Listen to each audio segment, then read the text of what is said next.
Time has a way of burying secrets, but it never quite succeeds in killing them. In the spring of 1987, 20-year-old specialist Darlene Krashok walked out of a Colorado Springs nightclub and into a darkness that would haunt 2 generations. Her body was found the next morning behind a Korean restaurant, her life stolen by a violence that defied explanation. The investigation consumed months, then years, before finally retreating into the quiet desperation of unsolved files. For 3 decades, evidence boxes gathered dust while technology evolved around them. Detectives retired, families aged, and memories faded into whispered fragments. The case became a ghost story told in police stations and veteran halls. Another young soldier whose killer vanished into ordinary life. But DNA never forgets. Neither do the people who refuse to let go. In a suburban home in Thornton, Colorado, a man lived quietly with his secret until the day science reached back through time to find him. When genetic genealogy finally spoke Darlene's truth, it shattered the illusion that some crimes simply fade away. How long can evil hide in plain sight before the past catches up? Before we get into the story, drop a comment with your country and the time right now. The Colorado sun cast long shadows across Fort Carson as specialist Darlene Krashok adjusted her military police uniform one final time. March 16, 1987, felt like any other Monday afternoon. Soldiers finishing their shifts, laughter echoing through the barracks, plans forming for a rare night out in Colorado Springs. Darlene stood barely 5 feet tall, but her presence commanded respect among the MPs. At 20, she carried herself with the quiet confidence of someone who understood duty and took pride in serving. Her fellow soldiers often sought her advice, drawn to her gentle wisdom and infectious smile. "You sure you want to hit shuffles tonight?" asked her roommate, adjusting her own civilian clothes. "You know how crazy it gets when payday weekend rolls around," Darlene laughed, the sound light and musical. "I need to celebrate before my next rotation. Besides, when's the last time we actually went dancing?"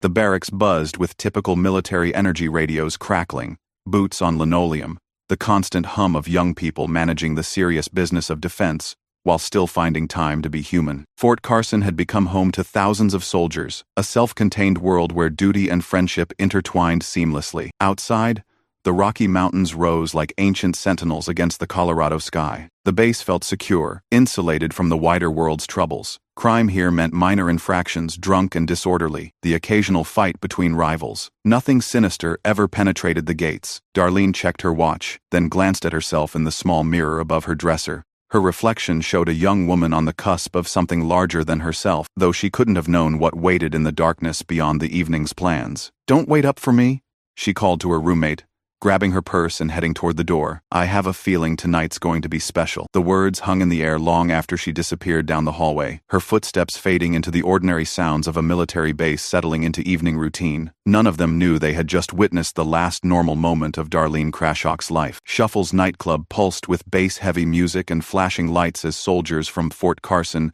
mixed with civilians from Colorado Springs. The dance floor overflowed with young people seeking escape from daily routines, their laughter and conversations creating a wall of sound that competed with the DJ's relentless rhythm. Darlene moved through the crowd with easy grace, her civilian clothes, jeans, and a soft sweater, helping her blend into the sea of faces. She danced with friends, sipped her drink slowly, and enjoyed the rare freedom of being just another 20-year-old instead of specialist Krashok. The club's red neon signs cast everything in an otherworldly glow. Cigarette smoke drifted toward the ceiling while bartenders worked frantically to keep up with orders. Security guards maintained casual watch over the crowd, more concerned with preventing fights than identifying predators. "Having fun?" shouted her friend over the music. Darlene nodded, her eyes bright with the simple joy of being young and alive. She had always been the responsible one among her group, the designated driver, the voice of reason, the soldier who never forgot her duty even during downtime. Tonight felt different, though. Tonight she could simply exist without the weight of expectations. Around midnight, witnesses later recalled seeing her near the club's exit, talking briefly with a man whose face remained lost in the shifting light and shadows. The conversation appeared casual, unremarkable, just another interaction in a night full of them. "You heading out?" her roommate asked when she spotted Darlene near the door. "Maybe," Darlene replied, checking her watch. "Getting a little tired. Want us to walk with you?" "Nah, I'm fine. See you back at the base." The last person to see specialist Darlene Krashok alive watched her push through the club's heavy doors and step into the cold Colorado night. The music swallowed her absence immediately, the dance floor closing around the space she had occupied as if she had never been there at all. Outside, The neon signs of downtown Colorado Springs reflected off wet pavement. The night air carried the crisp bite of mountain cold, and the streets held that particular emptiness found only in the hours between midnight and dawn. Darlene's footsteps echoed once, then faded into silence. Dawn crept across Colorado Springs with the pale reluctance of early spring, casting long shadows between the buildings of the modest downtown district. A bicycle messenger pedaled through the quiet streets, making his early morning deliveries, when something in the alley behind the Korean Club restaurant caught his attention. He stopped, squinting in the dim light. What he saw would haunt him for the rest of his life. Specialist Darlene Krashok lay motionless against the brick wall, her body positioned in a way that spoke of violence and cruelty. Her military identification card, found nearby, confirmed what the responding officers feared most. Fort Carson had lost one of its own. The first police units arrived within minutes, their radio chatter cutting through the morning stillness. Yellow tape stretched across the alley entrance, as detectives from the Colorado Springs Police Department began the methodical work of processing a crime scene. "Jesus," whispered one of the responding officers, his voice tight with shock. "She's just a kid." The body showed clear signs of strangulation and sexual assault. Whoever had done this possessed a coldness that chilled even veteran investigators. This wasn't a crime of passion or desperation. It was calculated, predatory, evil in its purest form. News of the discovery spread rapidly through Fort Carson and the surrounding community. An MP murdered in downtown Colorado Springs challenged everyone's sense of safety. If a trained military police officer couldn't protect herself, who could? Army Criminal Investigation Division agents arrived to coordinate with local police, beginning the delicate dance of shared jurisdiction. Everyone understood the stakes this case would demand their absolute best effort. As photographers documented the scene and evidence technicians collected samples, detective began forming the questions that would consume the next several years. Who was Darlene with after leaving the club? How did she end up in this alley? And most importantly, who possessed the capacity for such calculated violence? The white sheet that finally covered Darlene's body seemed woefully inadequate protection against the magnitude of what had been stolen from the world. A young woman who had dedicated her life to serving others had become the victim of someone who viewed human life as disposable. The investigation into Specialist Darlene Krashok's murder was about to begin. The first 48 hours of any homicide investigation often determine its ultimate success or failure. Detective threw himself into the case with the intensity of someone who understood that time was already working against them. Fort Carson became a hive of investigative activity as Army CID agent coordinated with local police to interview anyone who might have information about Darlene's final hours.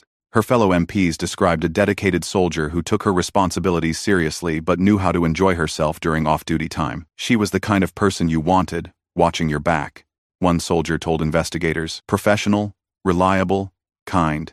I can't imagine anyone wanting to hurt her." The search for witnesses led investigators back to Shuffle's nightclub, where bartenders and security staff tried to reconstruct the events of that Monday night.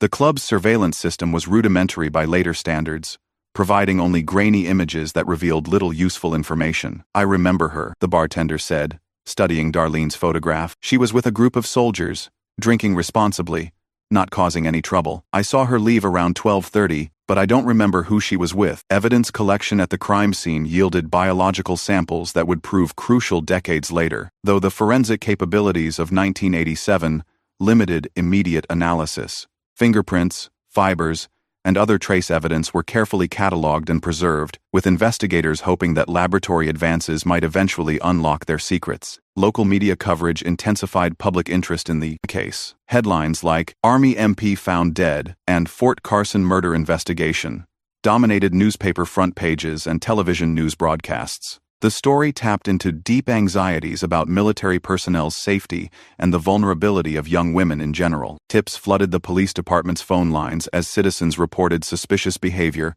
unusual sightings, and half-remembered conversations. Each lead required investigation, consuming hundreds of hours, as detectives chased down information that invariably led nowhere. 2 weeks into the investigation, the harsh reality became clear. Despite intensive effort and genuine commitment from multiple agencies, they had no suspects, no witnesses to the actual crime, and no clear motive. Someone had murdered Specialist Darlene Krashok and vanished into the anonymity of ordinary life. The case began its long slide toward the cold file room. By late 1988, the investigation into Darlene's murder had settled into the frustrating rhythm of periodic reviews and occasional false hopes. Detective continued working other cases while keeping her file close at hand, reviewing evidence during quiet moments, and following up on tips that grew increasingly desperate and unlikely. The biological evidence collected at the crime scene had been carefully preserved, sealed in containers marked with case numbers and stored in temperature-controlled environments. The forensic technology of the late 1980s could determine basic blood type and limited genetic markers, but the sophisticated DNA analysis that would eventually solve the case remained years in the future. Army CID agent maintained regular contact with Darlene's family, providing updates even when there was little progress to report. The family's quiet dignity in the face of unimaginable loss impressed everyone who worked the case, their faith in the investigative process never wavering, despite mounting disappointment. Media attention gradually shifted to newer tragedies and more immediate concerns. Darlene's murder became a cautionary tale told in military circles and police stations, another reminder that evil could strike anywhere, anytime, without warning or explanation. The case files grew thicker with reports and documentation, but no closer to resolution. Boxes of evidence occupied shelf space in secure storage rooms, waiting for the day when science might catch up with justice. Detective promised Darlene's family that the case would never be forgotten, that someday new technology, or a fresh perspective, might provide the breakthrough they desperately needed. It was a promise easier to make than to keep, especially as years passed without progress. On quiet nights, when the weight of unsolved cases pressed most heavily, Detective would sometimes pull Darlene's file and study her photograph, a young woman in military uniform, smiling with the confidence of someone who believed in justice and fairness. The image served as both inspiration and burden, a reminder of the responsibility that came with carrying someone's final hopes for accountability. The case went cold, but it never died. The 1990s brought revolutionary advances in forensic science, particularly in the field of DNA analysis. What had once required large samples and weeks of laboratory work could now be accomplished with microscopic evidence and sophisticated computer analysis. Detective, now a seasoned investigator with years of experience, watched these developments with the particular interest of someone carrying unsolved cases from earlier decades. In 1994, the FBI launched the Combined DNA Index System, CODIS, creating a national database that could link crimes across jurisdictions and time periods.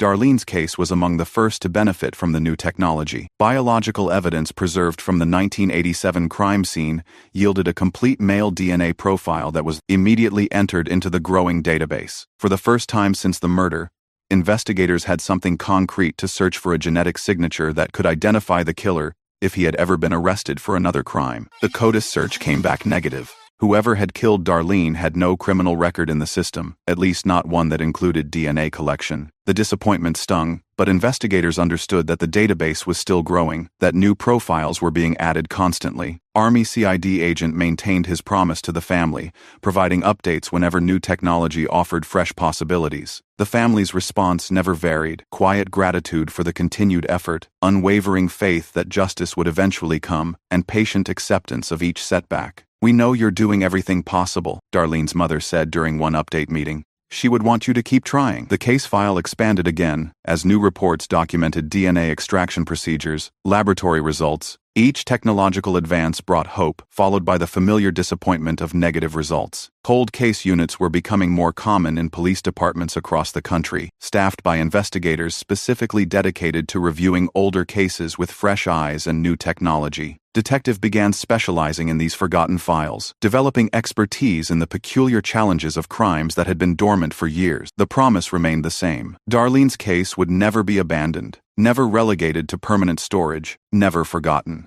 Somewhere, in the expanding world of forensic science, lay the key to identifying her killer. They just had to be patient enough to find it. The new millennium brought another wave of technological advancement that gradually revolutionized cold case investigations. DNA analysis became faster, more precise, and capable of extracting useful information from increasingly degraded samples. In 2011, Detective arranged for Darlene's evidence to be retested using the latest laboratory techniques. The resulting profile was clearer and more complete than anything previous analysis had produced, but the CODIS search still returned no matches. Army CID agent continued his methodical review of the case, now spanning more than 2 decades. New investigators joined the effort as older ones retired, each bringing fresh perspectives to evidence that had been examined countless times before. The development of online cold case databases allowed the public to contribute information and theories about unsolved crimes. Darlene's case attracted attention from amateur investigators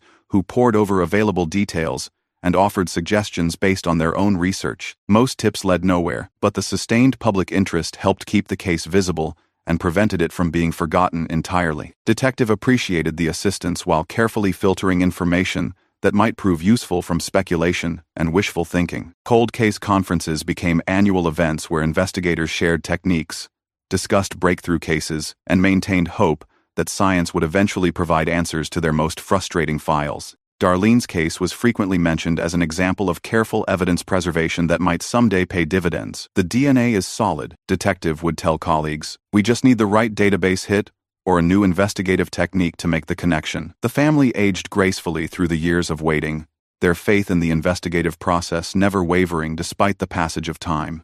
They attended memorial services, participated in cold case awareness events, and quietly supported other families dealing with similar losses. Darlene's photograph appeared in newspaper retrospectives and television cold case segments, keeping her memory alive in the public consciousness. Each story included the same plea for information. Someone, somewhere, knew something about the night she died. The case remained active, officially and emotionally, as investigators prepared for whatever breakthrough might finally provide justice for specialist Darlene Krashock. By 2016, advances in DNA phenotyping allowed forensic laboratories to predict physical characteristics from genetic material. Parabon Nanolabs, a company specializing in this emerging technology, offered to create composite sketches based on the DNA profile from Darlene's case. The resulting images showed a Caucasian male with brown hair and eyes, likely in his 20s at the time of the crime, but now approaching middle age. The sketches provided the first visual representation of the suspect since 1987, giving investigators and the public something concrete to examine. Detectives studied the computer-generated faces with the intensity of someone who had been hunting a ghost for decades.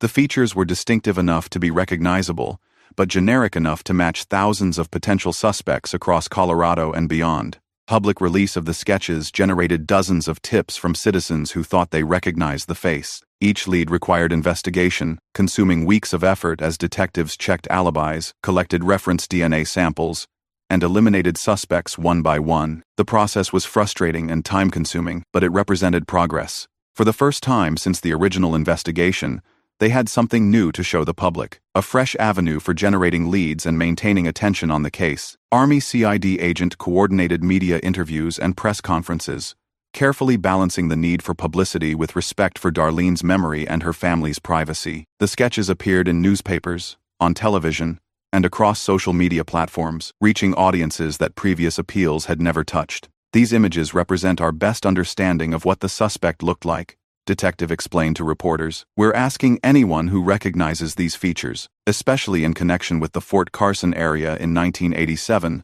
and to contact investigators immediately." The family examined the sketches with quiet intensity, searching for any spark of recognition that might help identify their daughter's killer. The faces stared back from newspaper pages and computer screens, anonymous features hiding a name that had remained secret for nearly 30 years. Each tip investigation ended in disappointment, but the sketches remained valuable tools for keeping the case visible and generating ongoing public interest. Somewhere, investigators believed, someone would recognize that face and provide the breakthrough they desperately needed. The breakthrough finally came from an unexpected direction. In 2019, genetic genealogy had evolved from a hobby for family history enthusiasts into a powerful forensic tool capable of solving the most challenging cold cases. Detective contacted genealogical analysts who specialized in using DNA profiles to construct family trees and identify unknown individuals. The process required uploading the suspect's genetic information to public databases,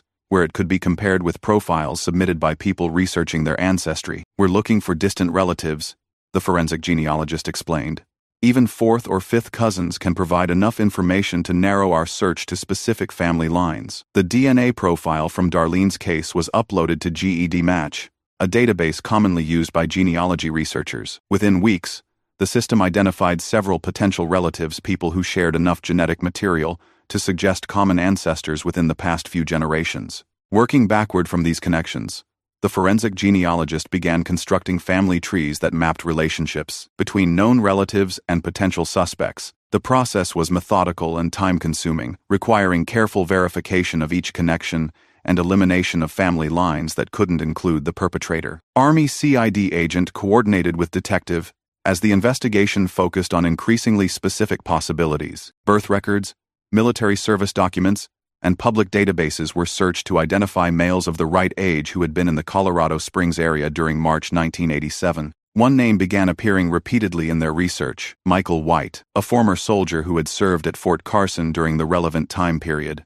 Further investigation revealed that White was living quietly in Thornton, Colorado, married with children, maintaining the ordinary suburban existence that had hidden his secret for more than 3 decades. "We need to be absolutely certain before we make any moves," detective cautioned. "This could be the break we've been waiting for, but we can't afford any mistakes." The investigation entered its most delicate phase as surveillance teams prepared to monitor White's activities and collect a DNA sample that could confirm or eliminate him as a suspect.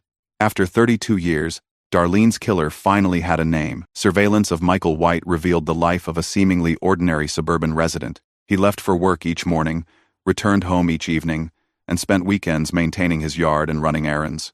Nothing in his behavior suggested awareness that a decades-old investigation was closing in around him. Undercover officers documented his routine while legal teams prepared warrants and collection procedures.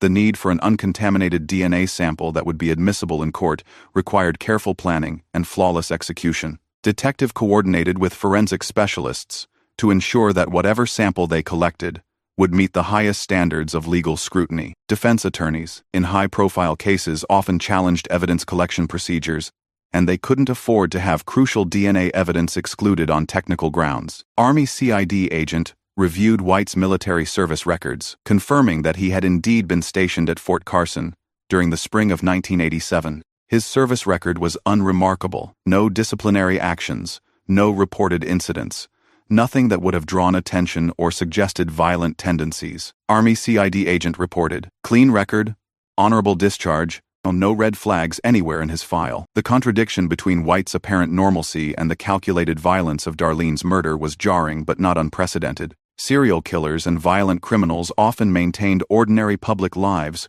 while concealing their true nature from even their closest associates. The collection opportunity came during a routine stop at a fast food restaurant. White discarded a drink cup in a public trash receptacle, providing investigators with the DNA source they needed. The cup was carefully collected, documented, and transported to the laboratory under strict chain of custody procedures. "Now we wait," detective said as the sample disappeared into the forensic analysis pipeline. "If this is our guy, we'll know within a few days." The DNA analysis confirmed what genealogical research had suggested.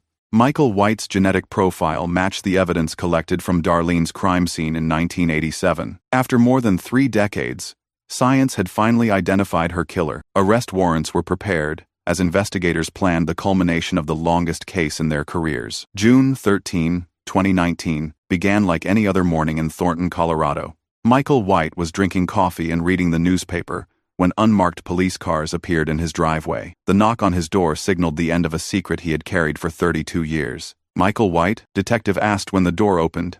"Yes, you're under arrest for the murder of Specialist Darlene Krashock." The words seemed to hang in the morning air like physical objects. White's expression remained neutral, almost blank, as if he were processing information that didn't quite register as reality. "I don't know what you're talking about," he said quietly. The arrest was conducted without incident. White offered no resistance as officers read him his rights and led him to a waiting patrol car. Neighbors emerged from their homes to watch the commotion, their faces reflecting the universal shock of discovering that evil had been living quietly among them. Detective felt a complex mixture of satisfaction and sadness as they finally placed Darlene's killer under arrest. The moment represented both triumph and tragedy, justice delayed by decades, a family's long wait finally ending, and the revelation that a monster had hidden successfully in plain sight. News of the arrest spread rapidly through law enforcement circles and then to the media. Headlines proclaimed, "Arrest in 3 two-year-old Army murder," as reporters scrambled to understand how genetic genealogy had solved a case that traditional investigation had been unable to crack. Army CID agent contacted Darlene's family to deliver the news personally before they learned about it from television or newspaper reports. The conversation was emotional and cathartic relief mixed with grief, gratitude combined with the bitter knowledge that Darlene would never return. "We never stopped believing this day would come," her mother said through tears. "Darlene can finally rest in peace." The arrest triggered a comprehensive review of evidence and preparation for trial. Prosecutors would need to present a case built on scientific advances that didn't exist when the crime was committed, explaining complex genetic genealogy to jurors who might struggle to understand the technology. Michael White sat in a jail cell, finally facing the consequences of a decision made on a cold March night in 1987. The suburban life he had built was collapsing around him, but his secret was finally out. The trial of Michael White began with unprecedented media attention and public interest. Genetic genealogy was still relatively new to criminal prosecution, and legal experts debated whether this case would set important precedents for future investigations.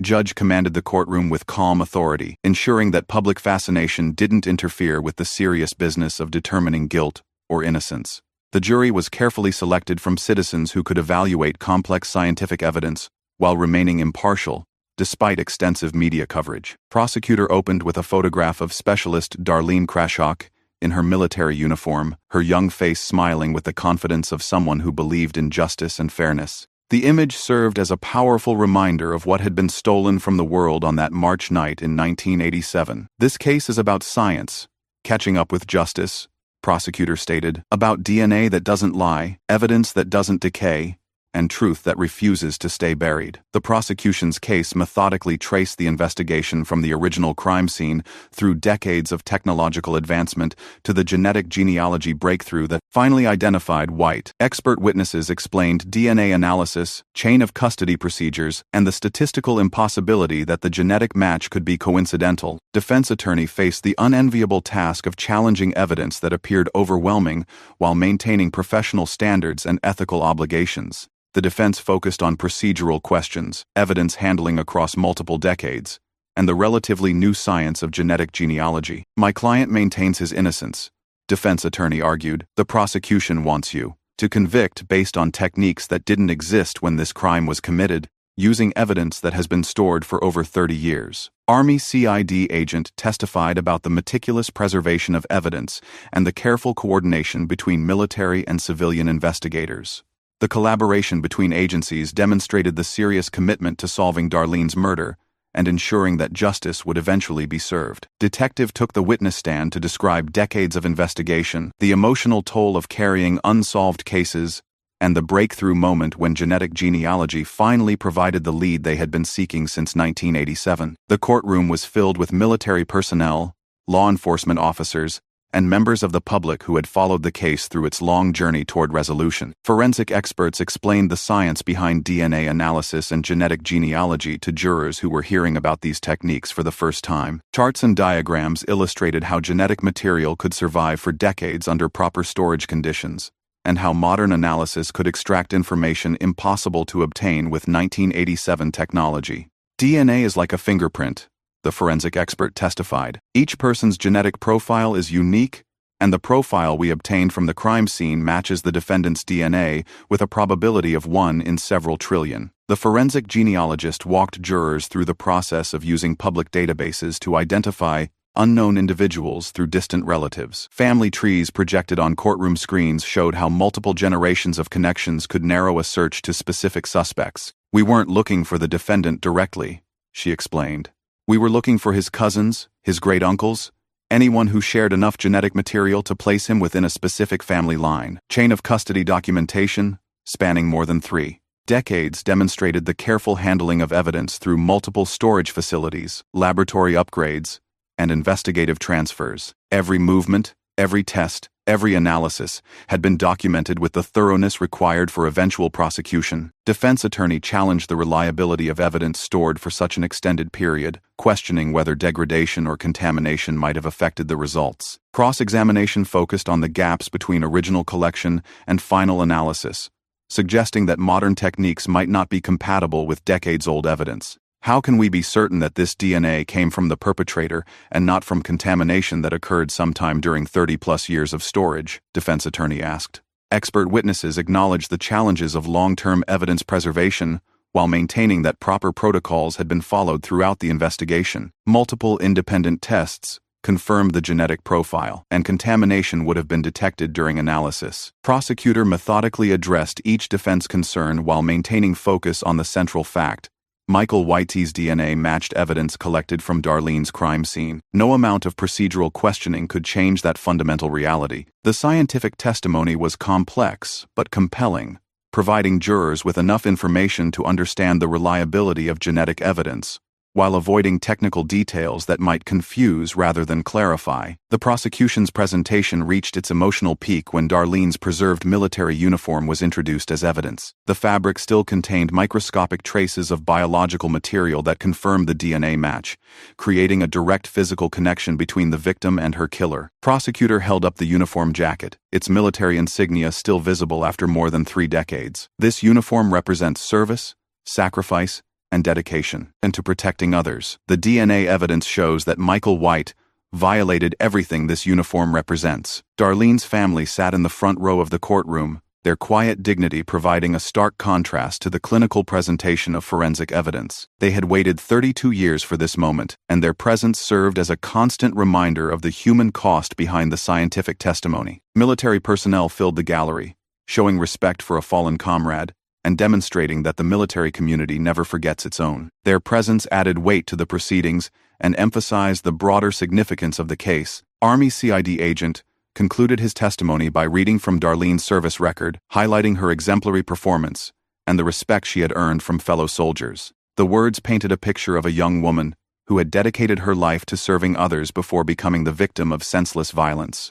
Specialist Krashok embodied the best qualities of military service, Army CID agent testified. Her murder not only ended a promising life but deprived the Army of a soldier who could have made significant contributions over a full career. Defense attorney attempted to humanize White by presenting evidence of his own military service and his quiet suburban life since leaving the Army. Character witnesses described a reliable neighbor, devoted father, and ordinary citizen who had never exhibited violent behavior. This case asks you to believe that my client, a man with no criminal record and no history of violence, committed this terrible crime and then lived a normal life for over 30 years, defense attorney argued. The contradiction between White's apparent normalcy and the calculated brutality of Darlene's murder created cognitive dissonance that both sides tried to exploit. Could someone commit such a horrific crime and then seamlessly transition into ordinary suburban existence? Prosecutor reminded jurors that DNA evidence doesn't lie about character or motivation. It simply identifies who was present at the crime scene and contributed genetic material found on the victim. Defense attorney's closing argument represented a final attempt to create reasonable doubt, despite overwhelming scientific evidence. The strategy focused on the unprecedented nature of genetic genealogy prosecution and the potential for error in such a complex investigative process. This case represents a dangerous precedent, defense attorney argued. The prosecution wants you to convict based on investigative techniques that raise serious questions about privacy, accuracy, and constitutional protections. The defense questioned whether genetic genealogy violated Fourth Amendment protections against unreasonable search and seizure, arguing that using distant relatives' DNA to identify suspects crossed ethical and legal boundaries that courts had not yet clearly defined. My client never consented to have his genetic information used in this way, defense attorney continued. The prosecution obtained this evidence through a process that essentially conscripted innocent relatives into providing information against their family member. Prosecutors' closing argument systematically addressed each defense concern while maintaining focus on the central evidence. Michael White's DNA was found at the crime scene where Darlene Krashok was murdered. No amount of legal philosophy could change that basic fact. The defense wants you to ignore science because they don't like how that science was applied, prosecutor stated. But DNA doesn't care about legal theories. DNA tells us who was there, and the evidence clearly shows that Michael White was present when Specialist Krashok was killed. The prosecution emphasized the careful preservation of evidence, the meticulous chain of custody, and the multiple independent confirmations of the genetic match. Every procedural safeguard had been followed to ensure the reliability and admissibility of the evidence. This case represents justice delayed, not justice denied, prosecutor continued. Darlene Krashok served her country with honor and dedication.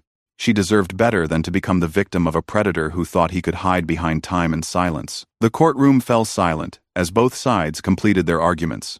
32 years of investigation, scientific advancement, and legal preparation had led to this moment of decision. Judge provided final instructions to the jury, explaining their role in evaluating evidence and applying the law to the facts presented during trial. The jurors would now determine whether scientific progress had finally provided justice for specialist Darlene Krashock. Jury deliberation continued through 2 long days, as 12 citizens grappled with complex scientific evidence and the weight of rendering judgment in such a significant case. The deliberation room was filled with charts, photographs, and forensic reports that documented 3 decades of investigation. Jurors requested clarification on DNA analysis procedures, genetic genealogy methodology, and the statistical probability of a false match. Their questions demonstrated serious engagement with the evidence and careful consideration of both prosecution and defense arguments. Outside the courthouse, media representatives maintained constant vigil, while legal experts debated the broader implications of genetic genealogy prosecution. The case was being watched nationally as a potential template for resolving other cold cases through similar techniques. Detective waited with the patience developed through decades of investigation, knowing that the verdict would validate or challenge everything he had worked toward since 1987. The case had consumed a significant portion of his career, and its resolution would define his professional legacy. Army CID agent maintained contact with Darlene's family, providing support during the agonizing wait for a decision. The family's quiet strength impressed everyone who interacted with them, their faith in the justice system never wavering despite the prolonged uncertainty. Prosecutor reviewed the evidence one final time, confident that the scientific testimony had been clear and compelling. The DNA match was irrefutable, and no amount of legal maneuvering could change the fundamental facts of the case. Defense attorney prepared for potential appeals, while hoping that reasonable doubt might still emerge from the jury's deliberations. The legal precedents established by this case would influence future genetic genealogy prosecutions, regardless of the verdict. On the evening of the second day, word spread through the courthouse that the jury had reached a decision. Spectators, media representatives, and participants hurried back to the courtroom for the culmination of the longest murder investigation in Colorado Springs history. Judge called the court to order as the jury filed back into their seats, their faces revealing nothing about the decision they had reached. The courtroom held its collective breath as the jury foreman rose to deliver the verdict. Michael White sat motionless at the defense table, his expression unreadable after 2 days of deliberation that would determine the rest of his life. "Has the jury reached a verdict?" Judge asked. "We have, Your Honor. On the charge of first-degree murder in the death of Specialist Darlene Krashock, how do you find?" "We find the defendant guilty." The words hit the courtroom like a physical force. Darlene's family members embraced quietly, while maintaining the dignity they had shown throughout the long ordeal. Military personnel in the gallery stood in silent respect for a fallen comrade who had finally received justice. White's reaction was minimal, a slight slumping of his shoulders, perhaps, but no dramatic breakdown or emotional outburst. He had maintained his innocence throughout the trial, and the verdict seemed to wash over him like something happening to someone else. Detective felt a complex mixture of vindication and sadness. The verdict validated decades of careful work and persistent hope, but it couldn't restore what had been stolen from Darlene or return the years her family had spent waiting for answers. Prosecutor acknowledged the jury's service while emphasizing that the verdict represented more than legal victory. It demonstrated that science and persistence could overcome even the most challenging obstacles to justice. "This verdict honors Specialist Krashock's memory and service," prosecutor stated outside the courthouse. "It also shows that advances in forensic science can bring accountability even decades after a crime was committed." Defense attorney announced plans for appeal, while maintaining respect for the jury's decision and the legal process. The case had raised important questions about genetic genealogy that appellate courts would likely need to address in future decisions. Army CID agents stood with Darlene's family as they faced media questions with the same grace they had shown throughout their long ordeal. Their statement was brief but powerful. "Darlene can finally rest in peace, and we can begin healing." The verdict marked the end of one of the longest murder investigations in Colorado history, but it also represented the beginning of a new era in cold case resolution through advanced forensic techniques. Justice had been delayed, but it had not been denied. Sentencing day arrived with less fanfare than the verdict, but no less significance for those who had invested decades in seeking justice for Darlene Krashock. The courtroom was again filled with family members, investigators, and military personnel who wanted to witness the final chapter of this long story. Judge reviewed the evidence and testimony before delivering the sentence that would formally close the case. The gravity of the moment was reflected in the silence that filled the courtroom, as everyone waited for the words that would seal Michael White's fate. The evidence in this case demonstrates that you committed a horrific crime against a young woman who dedicated her life to serving others, Judge stated. The jury found beyond reasonable doubt that you murdered Specialist Darlene Krashock, and the law requires that you face the consequences of that decision. The sentence was life imprisonment, without the possibility of parole, the maximum penalty available for first-degree murder in Colorado. White would spend the remainder of his life behind bars, his suburban existence permanently replaced by the controlled environment of the state penitentiary. Army CID agent read a statement on behalf of the military community, honoring Darlene's service and expressing gratitude for the persistence that had finally brought her killer to justice. His words emphasize that the military never forgets its own and never stops seeking accountability for crimes against service members. Specialist Krashock served with distinction and died too young, Army CID agent stated. This sentence ensures that her sacrifice will be remembered and that justice has been served. Darlene's family chose not to make a victim impact statement,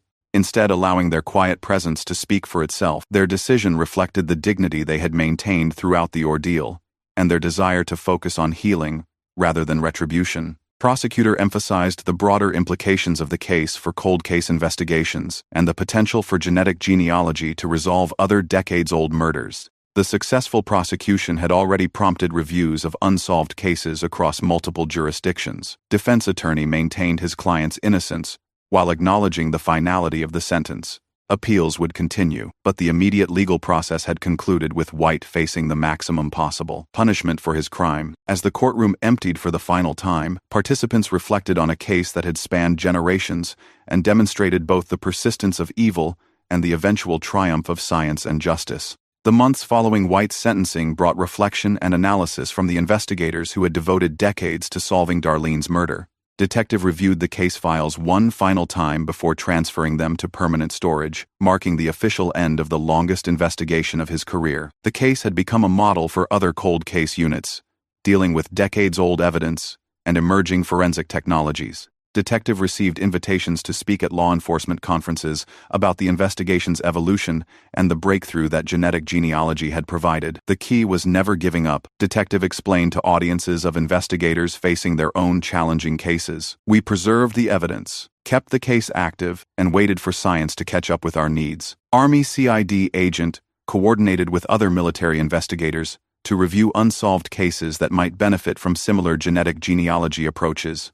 Darlene's case had demonstrated the potential for resolving military murders that had previously seemed impossible to solve. The success generated renewed interest in cold cases from both law enforcement and the public. Families of other victims contacted investigators, hoping that advances in forensic science might finally provide answers to their own long-standing questions. Forensic genealogist found herself inundated with requests from police departments seeking similar assistance with their most challenging unsolved cases. The publicity surrounding Darlene's case had elevated genetic genealogy from an experimental technique to a mainstream investigative tool. This case showed what's possible when you combine traditional detective work with new scientific capabilities, she explained to reporters. We're just beginning to understand the potential for resolving cold cases through genetic genealogy. The collaboration between multiple agencies had also become a template for handling complex cases that crossed jurisdictional boundaries. The cooperation between CSPD and Army CID demonstrated how different law enforcement organizations could work together effectively. Media coverage expanded beyond the immediate case to explore broader questions about forensic science, privacy rights, and the balance between public safety and individual genetic information. Legal scholars debated the implications for future investigations and constitutional protections. The case officially closed with all evidence properly cataloged and stored for potential future reference during any appeal proceedings. Darlene's family spoke publicly for the first time since the sentencing, sharing memories of their daughter and reflections on the long journey toward justice. Their first interviews revealed the private grief they had carried for more than 3 decades and their gratitude for everyone who had refused to let the case die. We always believed this day would come, her mother said during a television interview. Darlene was the kind of person who believed in doing the right thing, and we knew that eventually, the right thing would be done for her. The family revealed that they had preserved Darlene's military uniforms and personal effects throughout the decades of waiting, maintaining her memory through carefully kept photographs and mementos that documented her brief but meaningful life. She wanted to make a difference in the world, her father added. Even in death, she's made a difference by showing that justice can prevail, even when it takes decades to arrive. Their decision to speak publicly was motivated partly by a desire to encourage other families dealing with unsolved cases. They wanted to demonstrate that hope could survive even the longest periods of uncertainty and disappointment. Online tributes from military veterans and cold case advocates flooded social media platforms, creating a virtual memorial that honored Darlene's service and celebrated the persistence that had finally brought her killer to justice. Her story became inspirational for other families seeking closure. The family announced plans for a private memorial service at Fort Carson, where Darlene's military colleagues could pay their respects, and the base community could formally honor a fallen member. The ceremony would mark both an ending and a beginning closure for her family, and inspiration for continued efforts to solve other cold cases. Darlene served with honor, and now justice has been served for her, Army CID agent stated. Her legacy will live on in every cold case that gets solved because investigators refuse to give up. The family's public statements emphasized forgiveness and healing rather than anger or vengeance, reflecting the same grace they had shown throughout their long ordeal. Their words provided comfort to other families dealing with similar losses, and demonstrated the human capacity for maintaining faith even in the darkest circumstances. The resolution of Darlene's case prompted comprehensive analysis from forensic experts and legal scholars, examining the broader implications of genetic genealogy for criminal justice. Law enforcement agencies across the country began implementing similar programs for their most challenging cold cases. Universities developed new training programs for investigators learning to integrate traditional detective work with advanced genetic analysis.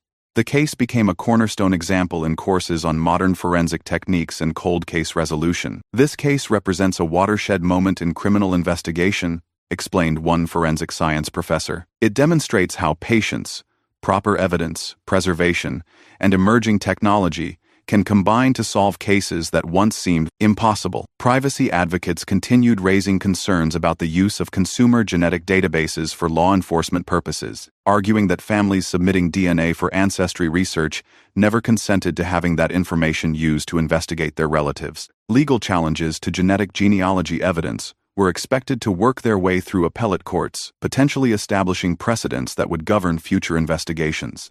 The techniques were still new enough that constitutional questions remained largely unsettled. Prosecutor became a national advocate for genetic genealogy prosecution, speaking at conferences and helping other jurisdictions develop protocols for handling similar cases. The successful conviction had validated the technique's reliability and legal admissibility. Detective retired from active duty, but continued consulting on cold cases that might benefit from genetic genealogy analysis. His experience with Darlene's case made him a valuable resource for other investigators dealing with decades-old evidence. The case study was incorporated into FBI training programs and became required reading for cold case specialists across multiple agencies. The investigation's documentation provided a roadmap for other departments attempting similar breakthroughs.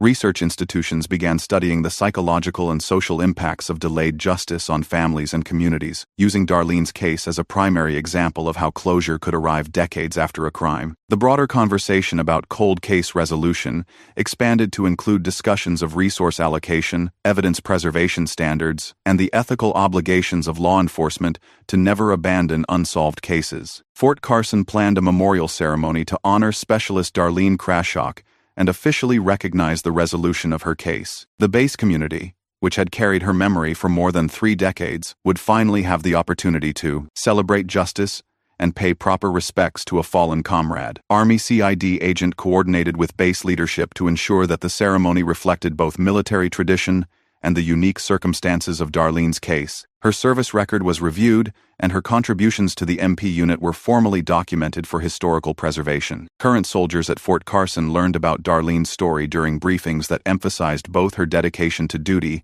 and the military's commitment to seeking justice for crimes against service members. Her case became part of the base's institutional memory. Specialist Krashock represents the best of military service, the base commander stated during planning meetings.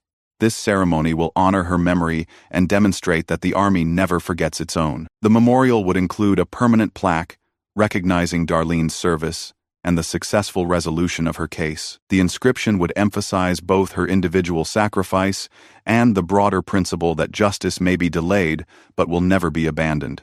Detective and other civilian investigators were invited to participate in the ceremony, recognizing the collaborative effort that had finally brought closure to the case. The invitation reflected the successful partnership between military and civilian law enforcement. Darlene's family would participate in unveiling the memorial plaque, providing them with an opportunity to see their daughter honored in the place where she had served with distinction. The ceremony would mark a formal conclusion to their long journey toward justice. Media coverage of the memorial ceremony would help ensure that Darlene's story continued inspiring other cold case investigations and families dealing with similar losses. Her case had become a symbol of persistence and hope. The base chaplain would lead prayers honoring Darlene's memory and providing comfort to her family and colleagues who had waited decades for this moment of recognition and closure. Planning for the ceremony included consultation with other military families who had lost loved ones to violent crime, ensuring that the event would honor all service members who had become victims of violence. The memorial ceremony at Fort Carson drew participants from across the military and law enforcement communities, creating a gathering that honored both Darlene's individual service and the broader principle of never abandoning the search for justice. Under the clear Colorado sky that had witnessed her final moments, soldiers stood at attention as Army CID agent read the final lines of Darlene's service record. His words carried the weight of decades of investigation and the satisfaction of a promise finally kept. Specialist Darlene Krashok served with honor, dedication, and distinction, Army CID agent announced. She embodied the values of duty, integrity, and service that define the United States Army. Today, we can say with certainty that justice has been served in her memory. The memorial plaque was unveiled by Darlene's parents, their weathered hands pulling away the covering to reveal words that would permanently honor their daughter's sacrifice. In memory of Specialist Darlene Krashok, 1967-1987. She served with honor. Justice served her in return. Current Fort Carson soldiers maintained honor guard positions throughout the ceremony, their crisp uniforms and precise movements, demonstrating the continuing tradition of military excellence that Darlene had represented during her brief but meaningful service. Detective stood among the civilian participants, his presence acknowledging the partnership between military and civilian law enforcement